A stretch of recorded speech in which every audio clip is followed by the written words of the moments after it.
para todos os públicos.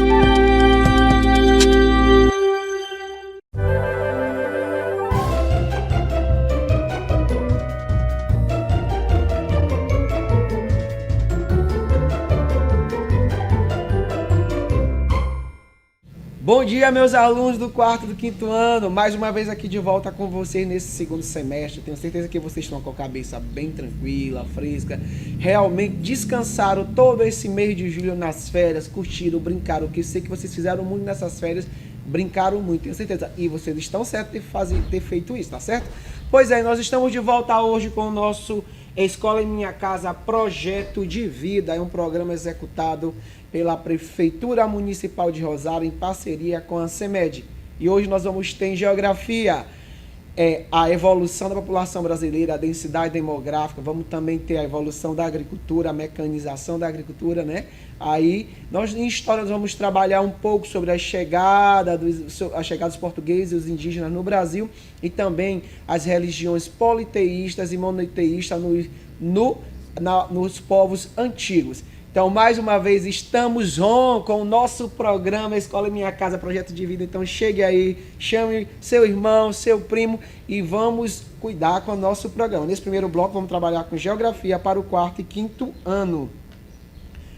Agora, com o 4º e 5º ano, a população brasileira. Como é que se fez a população brasileira? Nós somos um país miscigenado, fomos formados por europeus, indígenas, escravos, por os africanos, por vários povos. O Brasil tem uma população miscigenada. Não é só branco, nem negro, nem pardo. Nós somos uma população miscigenada. Nós temos diversas culturas, diversos tipos de povos, diversos tipos de línguas, com sotaques diferentes, né? Somos língua portuguesa com sotaques diferentes. Somos uns povos realmente aí que recebeu diversas pessoas do mundo e continuamos de braços abertos para receber. Por isso a nossa população é tão assim miscigenada.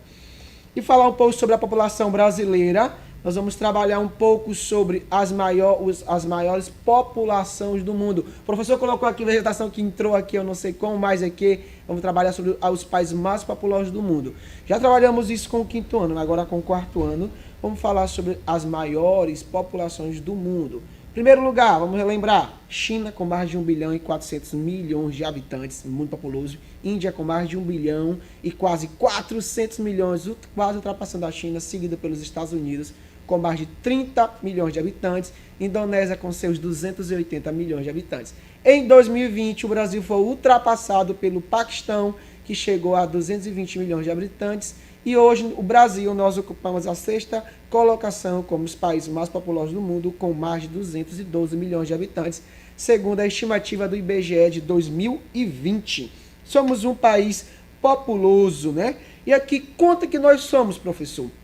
Pois é, o Brasil ele começou a ter realmente, a ver a quantidade de população oficialmente a partir do primeiro censo realizado em 1872, onde nós tínhamos pouco mais entre 9 e 10 milhões de habitantes.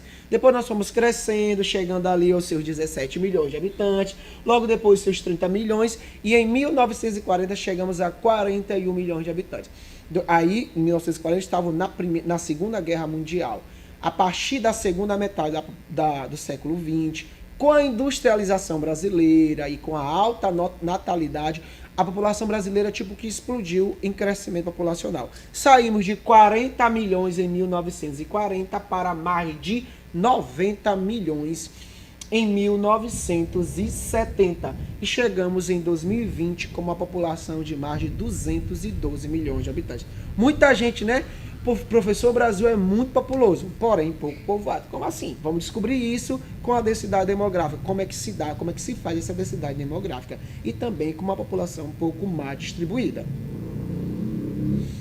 E antes de falar da distribuição, vamos falar sobre o Brasil é um país de população urbana.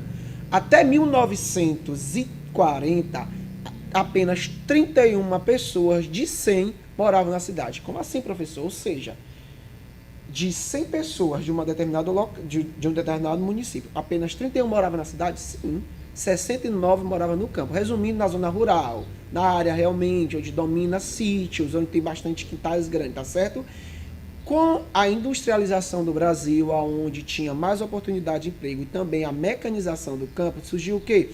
Aquela saída em massa de pessoas do campo para a cidade que nós damos o nome de êxodo rural. Muito bem, eu sei que vocês acertaram, que nós já trabalhamos isso lá no 3º ano, tá certo? Também um pouco no 5º ano, que vocês já assistiram essa aula. Pois é, vamos com o êxodo rural, as cidades cresceram e a sua malha urbana cresceram de forma acelerada. Elas não estavam preparadas por isso surgiu aí aqueles aglomerados subnormais que nós conhecemos aqui no Maranhão e na cidade de Rosário também, como as invasões. E assim as cidades brasileiras cresceram muito, a população urbana cresceu muito. Tanto é que em 1960 a população urbana ultrapassou a população rural e chegou a 55% contra 45%.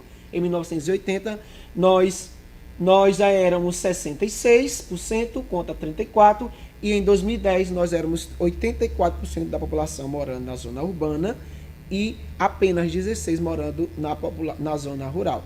Em segundo o IBGE de 2020, aproximadamente entre 85% e 86% da população brasileira hoje em dia vive na zona urbana. Apesar do Brasil ter uma industrialização tardia, só a partir ali da segunda metade do século XX, o Brasil hoje é um dos países mais urbanizados do mundo. Antes de continuar nossa aula de geografia, nós vamos fazer uma atividade com o professor, que temos a primeira pergunta. Qual a posição do Brasil entre os países mais populosos do mundo? 5 segundos.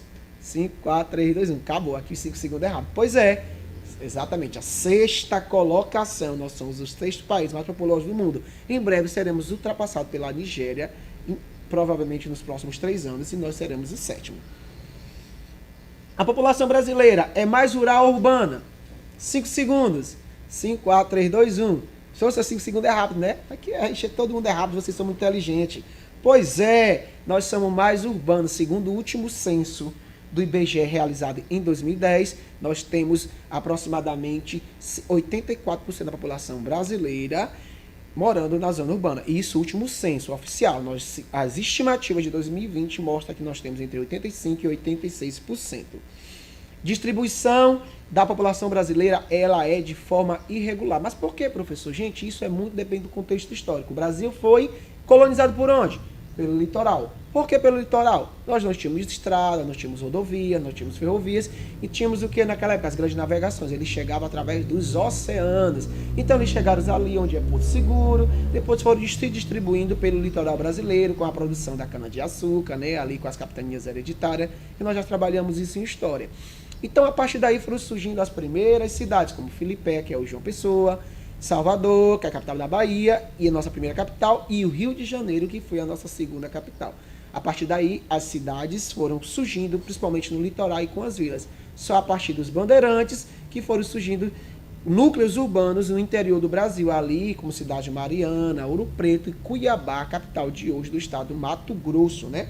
Por essa situação, o Brasil tem essa população localizada mais no litoral. No entanto, devido à industrialização de forma maciça, principalmente no eixo sul e sudeste, a população brasileira se deslocou, como forma de imigrantes, para o sudeste em busca de oportunidade de vida, em busca de emprego. Por essa situação, o sudeste cresceu de forma aceleradamente em população e hoje tem mais de 90 milhões de habitantes. E tem lá as maiores cidades de São Paulo, as maiores cidades do Brasil, que são as cidades de São Paulo, Rio de Janeiro e Belo Horizonte, devido à industrialização em massa lá. Como eu falei para vocês há tempo atrás, devido à industrialização, as pessoas vão em busca de emprego, então a população, a cidade cresce. Então, como o Sudeste era a região mais industrializada, consequentemente recebeu mais número de habitantes. Por essa situação, temos estados como São Paulo com mais de 45 milhões de habitantes e temos estado como Roraima com pouco mais de 600 mil habitantes. E assim, a população brasileira fica distribuída de forma irregular. E ao mesmo tempo também, nós somos um país populoso, nós também somos um país pouco povoado. Por que, professor? É que nós vamos falar agora sobre densidade demográfica, que eu falei no início da aula para o 4º ano. O que vem ser a densidade demográfica? É o número de habitantes morando dentro de 1 km². Ou seja, vamos observar aqui nesse quadro, nós vamos para esse quadro bem aqui, ó. Imagine que aqui tem um quadro, né? Aqui é um quadro, né? Aqui eu tenho 1 quilômetro. Aqui eu tenho outro quilômetro, aqui eu tenho outro quilômetro e aqui eu tenho outro quilômetro. Ou seja, eu quero saber quantos habitantes moram dentro desse quilômetro quadrado. 1, 2, 3, 4, 1 quilômetro quadrado, tá certo? Como é que eu vou achar isso? Eu simplesmente pego o quê? O número de habitantes e divido pela área. Imagine que nós estamos aqui no centro da cidade de Rosário e digamos que o centro da cidade de Rosário tem aproximadamente 10 mil habitantes, certo? E a área do centro de Rosário é de 10 quilômetros quadrados. Quantos habitantes eu vou ter por quilômetro quadrado no centro da cidade de Rosário?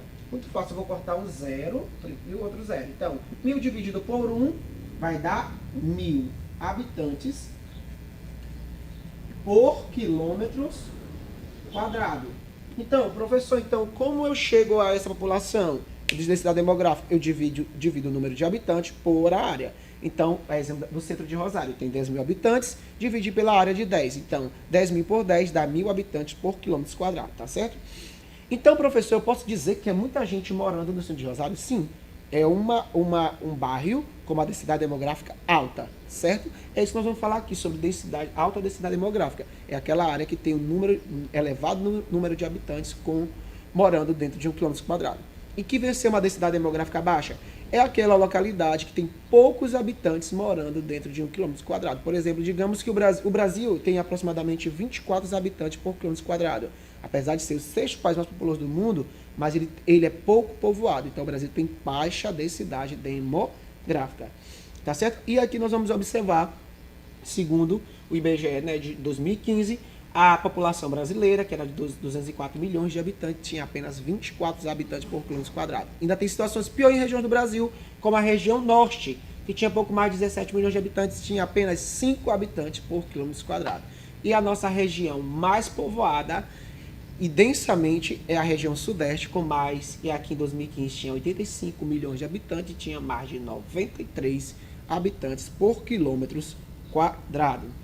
Tá certo? Pois é, 4º ano, essa foi nossa atividade. Agora vamos trabalhar com o 5º ano sobre as tecnologias, né? Tecnologia e energia, conectando pessoas e espaço, movendo o mundo, né? E vamos focar um pouco sobre a agricultura. A agricultura é só pegar uma enxada, cavar, uma foice, um machado? Não. Hoje em dia a agricultura é informatizada, ela é cheia de tecnologia, pode usar GPS, drones, celulares e outras coisas. Nós vamos observar nessas imagens aí, onde um agricultor está o quê? Com seu celular, vendo como está a sua agricultura. E também tem outra imagem de drones sobrevoando a lavoura de algodão, para ver como é que está essa situação, como é que está o algodão. Pois é, gente, a agricultura, ela se modernizou. Então ela se modernizou. Por que ela se modernizou? Devido à necessidade do homem. Nós observamos o que em história? Professor da geografia, mas a história e a geografia, elas se relacionam, né? A interdisciplinaridade, né? A agricultura evoluiu por quê? Devido à necessidade do homem. Devido à necessidade do homem também, o homem parou de ser nômade e fixou moradia. Então, por essa situação, a agricultura se modernizou e a agricultura ela é mecanizada. Não só mecanizada, ela usa outros tipos de objetos para melhorar e assim crescer na sua produtividade. Então, devido à mecanização que nós estamos trabalhando, a população rural diminuiu. Por quê? Uma máquina faz um trabalho de vários homens. Então, a população se deslocou para a cidade. Porque nós trabalhamos no 4º ano ainda há pouco. Ou seja, a cidade cresceu de forma acelerada devido à saída em massa de pessoas para o campo. Devido à modernização da agricultura, que hoje é feita por modernas colheitadeiras, tratores com ar-condicionados, onde eles colhem durante um dia o que vários homens deveriam colher durante vários e vários dias.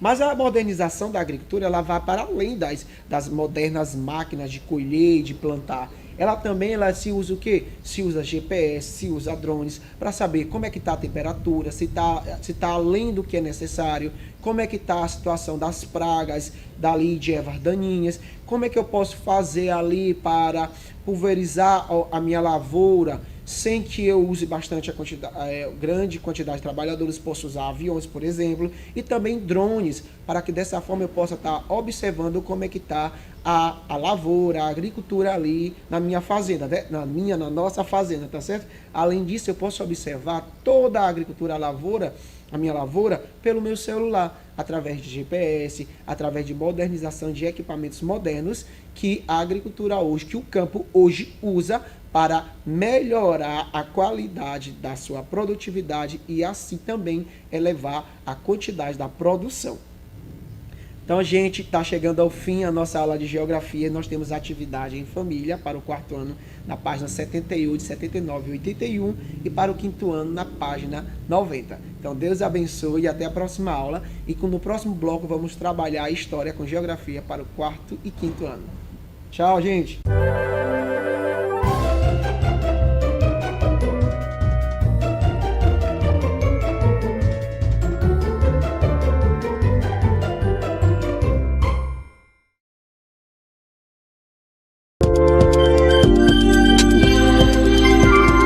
Livre para todos os públicos.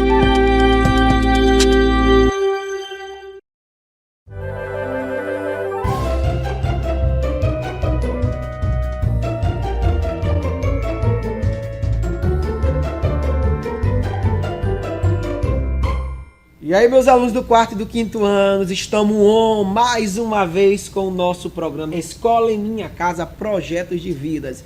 Nós estamos on aqui com o nosso segundo semestre, nesse dia 4 de agosto de 2021. Vamos trabalhar sobre a formação do Brasil. O Brasil, né, que é formado por negros, por índios, por brancos, pelos europeus, africanos, indígenas. Nós somos um povo que miscigenado, uma população bonita, temos várias culturas, vários sotaques de língua, né? Nosso sotaque nordestino, sotaque paulista, sotaque do sul, do centro-oeste, do nortista, né? O Brasil é um país realmente que acolhe todo mundo, né? Que está de braços abertos para todo mundo. E nós somos uma população realmente que sabe receber. Por isso, nós crescemos, estamos hoje com mais de 212 milhões de habitantes, com pessoas diferentes. Eu e vocês somos diferentes, mas nós lutamos para o bem comum da sociedade. Nossos povos indígenas, como é que eles são hoje? Hoje o Brasil existe espalhado no Brasil centenas de milhares de povos indígenas, mas eles já foram muito mais. Quando os europeus chegaram no Brasil, ali em Porto Seguro, no estado da Bahia, nós éramos, segundo alguns historiadores, entre 3 e 5 milhões de indígenas, ou seja, mais populoso que Portugal na época, né? Mas devido à escravização e devido também à falta de respeito dos muitos indígenas e tribos foram dizimadas, né, pelos europeus, e hoje nossa população diminuiu bastante, mas também estamos mais uma vez crescendo devido ao cuidado que nós estamos tendo com nossos indígenas, tá certo? E os nossos indígenas, existem diversos tipos de tribos, né, tribos. Existem tribos no Brasil isoladas que a população nunca viu, nunca passou numa televisão. Nós temos tribos isoladas e também temos tribos onde os índios usam, por exemplo, celulares de última geração, tem Wi-Fi e tem diversos tipos de serviços. Mas professor, o índio pode usar esse tipo de coisa? Sim, eles são seres humanos, eles precisam melhorar também a sua qualidade de vida. E se eles acham que eles podem usar, por exemplo, o smartphone, eles têm todo um direito. Mas professor, se eles não quiserem usar também, eles não usam. Por exemplo, nós temos aldeias isoladas que elas vivem realmente ali da pesca, da sua coleta de subsistência. É um direito deles, tá certo? O encontro entre o Tupi, né, sobre os nossos indígenas e os portugueses. Quando é que se deu isso? Com a chegada dos europeus, como eu falei ainda há pouco, com Pedro Álvares Cabral, quando ele chegou aqui no Brasil.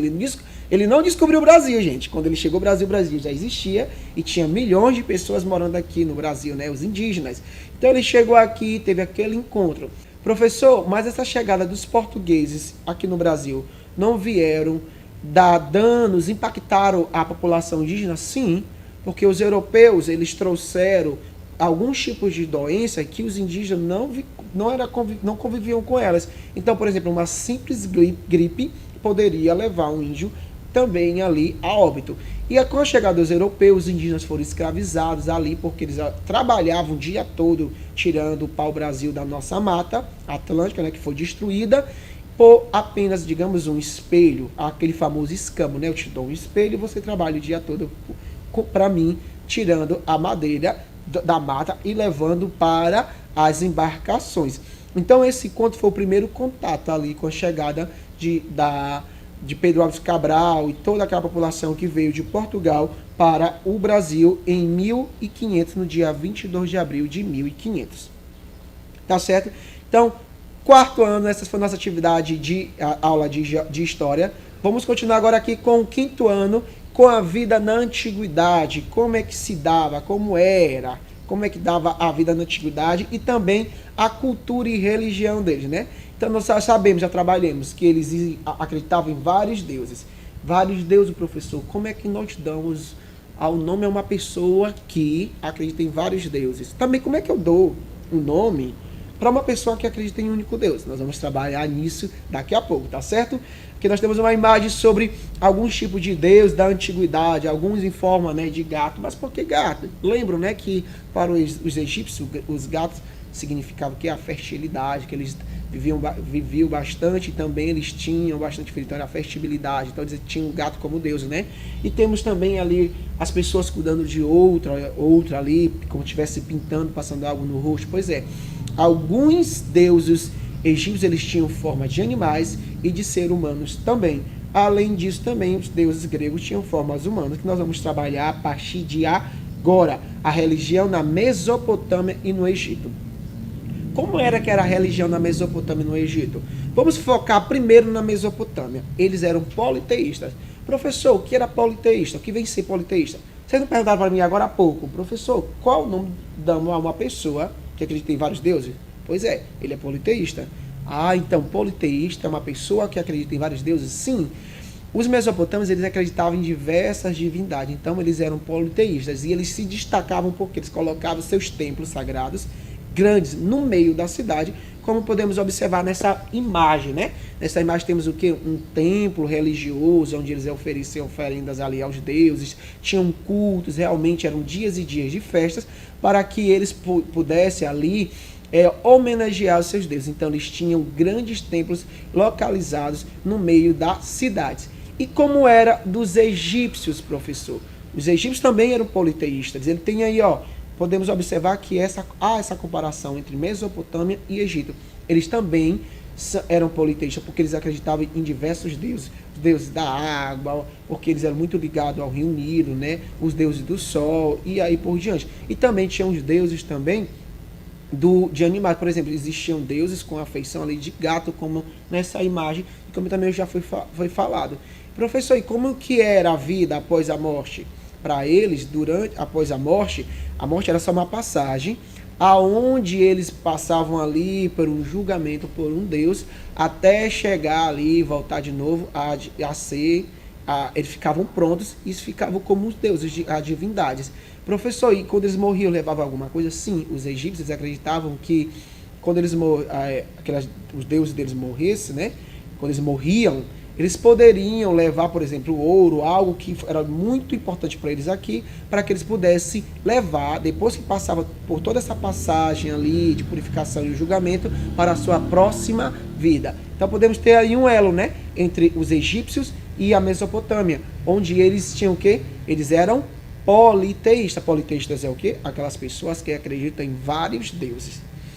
E na Grécia, professor, como eram os deuses gregos? Pois é, a Grécia, os deuses deles eram deuses em formas de humanos. Mas eles erravam? Sim, eles erravam. Eles se zangavam, eles tinham várias emoções, eles tinham tristezas.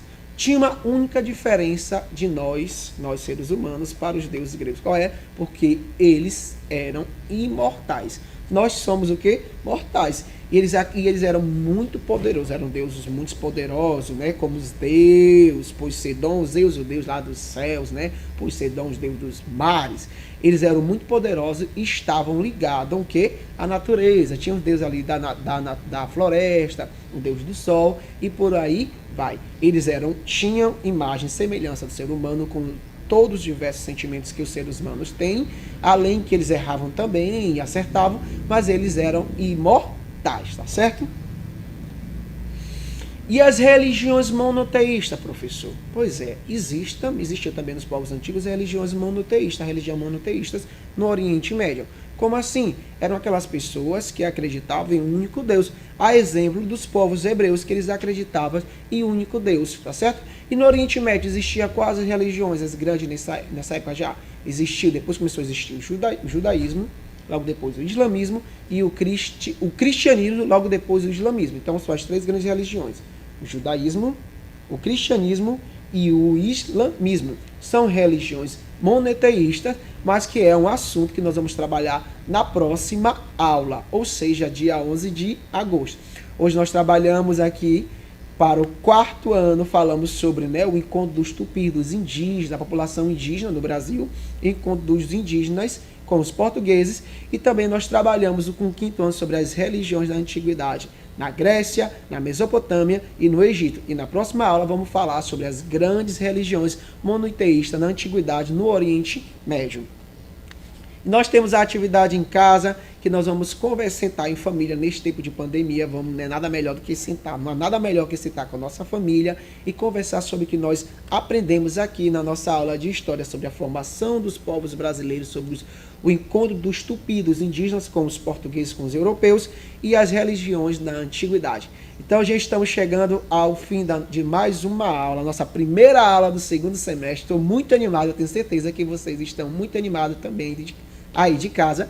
E nós vamos agora fazer aquele nosso resumo que nós assistimos agora na nossa aula, anotar as principais palavras-chave para dessa forma aprendermos realmente o nosso assunto. Então, Deus abençoe e até a próxima aula.